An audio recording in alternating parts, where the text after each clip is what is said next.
Friends finally yes bank का result हमारे सामने आ चुका है। बहुत ही शानदार रिजल्ट पेश किया यस बैंक ने, और जैसे कि मैं आपसे बात लगातार कह रहा था कि वाकई में इस बार यस बैंक मजबूती के साथ अपना रिजल्ट पेश करेगी, बिल्कुल वैसा ही हुआ। सारे के सारे आंकड़े बहुत ही शानदार हैं। 2019 के बाद में पहली बार यस बैंक ने शानदार प्रदर्शन किया। यू के फुल फॉर्म में लौट आई है यस बैंक, और यहाँ पे बहुत सारी पॉजिटिव बातें तो निकल कर आई है। लेकिन उसके बाद भी आप देखना कि मंडे से शुरू हो जाएंगे वो लोग जो लगातार क्रिटिसाइज करते हैं यस बैंक को, बहुत छोटे छोटे नुक्स निकाल के फिर पूरे रिजल्ट का पोस्टमार्टम करते हैं, और उसमें से जो कमियां हैं वो निकाल के उसको हाईलाइट करते हैं, जिससे जो रिटेल इन्वेस्टर है वो मिसगाइड हो जाता है। परंतु एक बात आप समझ लो कि रिजल्ट में बहुत ही शानदार आंकड़े, सारे के सारे आंकड़े बहुत ज़्यादा पॉजिटिव है। कुछ कमियां जरूर है, वो हर किसी में होती है। आप चाहे तो बड़े बड़े लार्ज कैप को देख लोगे, वहां पर भी आपको रिजल्ट में कुछ कमियां दिखाई देगी। तो यहाँ पे यस बैंक में भी आप कुछ मामूली सी कमियां आपको दिखाई देगी, लेकिन ओवरऑल 90% रिजल्ट बहुत ही बेहतरीन है, और जो इन्होंने परफॉर्मेंस दिखाई है वो काबिल तारीफ है। अब यहाँ पे इन्होंने अपना विजन भी पेश कर दिया है। बहुत बड़ा स्टेटमेंट दिया है प्रशांत कुमार ने रिजल्ट के बाद में। क्या है वो स्टेटमेंट और क्या है उसके मायने, उसको जानेंगे इस वीडियो के माध्यम से, और पूरे रिजल्ट को देखेंगे, और इस रिजल्ट को एनालिसिस करके बाद में हम ये समझ पाएंगे कि क्या वाकई में यस बैंक में इस समय इन्वेस्टमेंट हमें कर लेना चाहिए, या फिर यस बैंक में सारा निवेश बेचकर निकल जाना चाहिए। सारी संभावनाओं को तलाशेंगे इस वीडियो के माध्यम से। लेकिन फ्रेंड, उससे पहले अगर आप पहली बार हमारे चैनल पे आए तो चैनल को सब्सक्राइब कर दीजिए, एक बेल आइकन दबा दीजिए ताकि जब भी नया वीडियो बने पहला नोटिफिकेशन आपको मिले। वीडियो पसंद आए तो लाइक शेयर जरूर कीजिए। चलो फ्रेंड, वीडियो स्टार्ट करते हैं। यस बैंक ने अपना रिजल्ट पेश कर दिया है और बहुत ही बेहतरीन आंकड़े निकल कर आए। पूरे ईयर का जो इनका टोटल जो प्रॉफिट निकल कर आया वो 1066 करोड़ रुपीज का है फाइनेंशियल ईयर 2022 के लिए।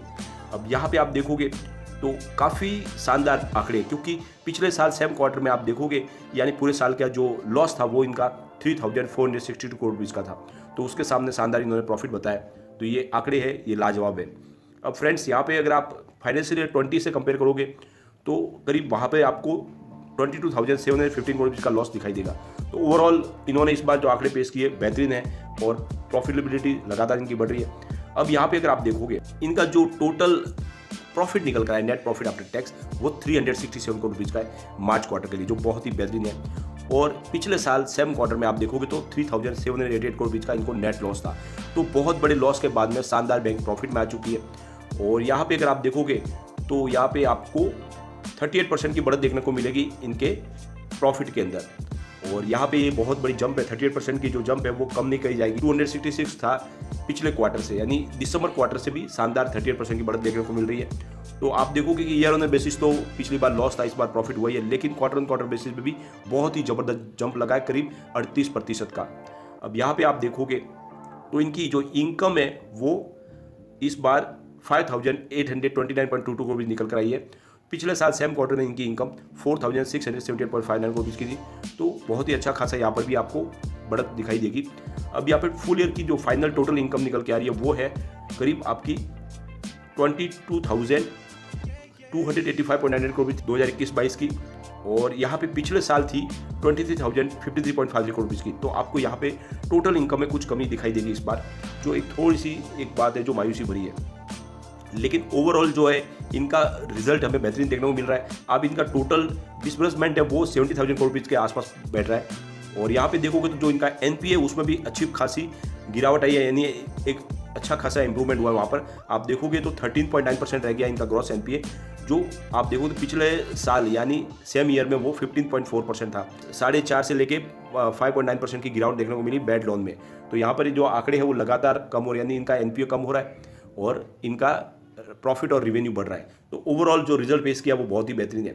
अगर आप देखोगे इनके आंकड़े तो 2017 में इन्होंने 3,340 करोड़ रुपीज़ का प्रॉफिट बताया था, 2018 में 4,233 करोड़ रुपीज़ का प्रॉफिट बताया था, लेकिन 2021 में प्रॉफिट घटकर 1,709 करोड़ रुपये तक आ गया था, और 2020 में तो इन्होंने भयंकर लॉस बताया था करीब 22,730 करोड़ रुपीज़ का, और 2021 में इनका लॉस घटकर 3,489 करोड़ रह गया था।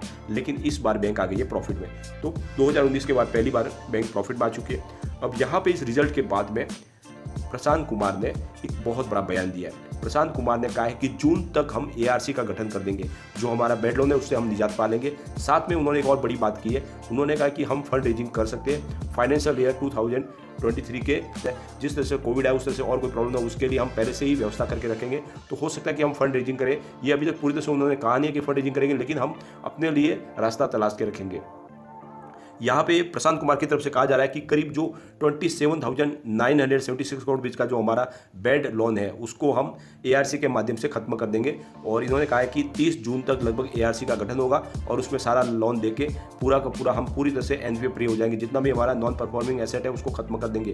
तो एक बहुत बड़ा इन्होंने बयान दिया है और इसके जो मायने हैं वो दूर तक जाएंगे। आप देखोगे तो इन्होंने अपने रिजल्ट को देखकर कहा है कि हमें गर्व है कि हमने ऐसा रिजल्ट दिया है। एक डूबी हुई बैंक को इस तरह से जितने जल्दी खड़ा करना और इतना शानदार रिजल्ट देना, ये बहुत ही बेहतर बात है, एक हमारे लिए एक अचीवमेंट है। उन्होंने साथ में कहा है कि फाइनेंशियल ईयर 23 में हम जो इनका एनपीए उसमें 2% की और स्लिपेज ला सकते हैं, उसमें डाउन ला सकते हैं और ये हम कोशिश करेंगे धीरे धीरे पूरा एनपीए खत्म करेंगे।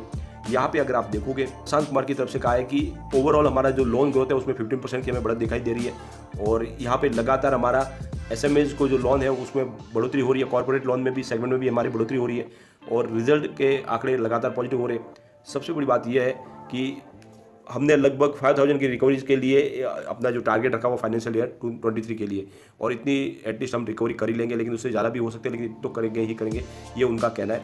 और यहाँ पे सबसे बड़ी बात निकल के आ रही है कि हमने फंड रेजिंग की थी करीब 15,000 करोड़ रुपीज़ के एफपीओ के माध्यम से जुलाई 2020 में, उससे काफ़ी हमें राहत मिली और हमारे बिजनेस को एक नए आयाम मिले और आने वाले साल में ज़रूरत पड़ेगी तो फिर हमें ऐसे कोई कदम उठा सकते हैं। फिलहाल उन्होंने ऐसी कोई संभावना नहीं बताई है, लेकिन उन्होंने रास्ते खुले रखे हुए।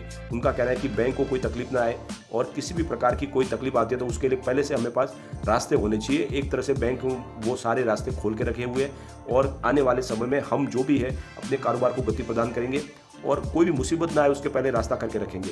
यानी एक तरह से कहे तो बाढ़ आने के पहले ही पुल बना के रखने की तैयारी यस बैंक की तरफ से की गई है, ये कहना है प्रशांत कुमार का। यहाँ पे सबसे अच्छी बात निकल के आ रही है कि इनकी जो लोन बुक है वो 1.81 लाख करोड़ रुपये तक पहुंच गई है मार्च 2022 में, जहाँ पे 8.5% की बढ़त देखने को मिल रही है ईयर ऑन ईयर बेसिस पे और क्वार्टर ऑन क्वार्टर बेसिस पे 3% की बढ़त है। तो यहाँ पे आप देखोगे इनका रिटेल बिजनेस और जो इनका जो डिपॉजिट में उसमें 60 और 40% का जो है बढ़त देखने को मिल रही है। ओवरऑल बेहतरीन आंकड़े हैं हर तरफ से, आप डिपॉजिट देखो, लोन देखो या इनका प्रॉफिट देखो, रेवेन्यू देखो, हर तरफ आंकड़े पॉजिटिव ही है और यहाँ पे रिजल्ट से बहुत ज़्यादा में तसल्ली हुई है और जैसा मैंने कहा था बिल्कुल वैसे ही रिजल्ट पेश किया है बैंक ने और लगातार अपने आप को यस बैंक साबित भी कर रही है। यहाँ पे अगर देखोगे तो फ्राइडे को गिरावट भी देखने को मिली थी बाजार में, उसके पीछे वजह थी कि बाजार में गिरावट थी, बैंकिंग शेयरों में भी गिरावट थी। निफ्टी 50 देखें तो 17,102 पर आ चुका, जहाँ पे 0.83% की गिरावट थी।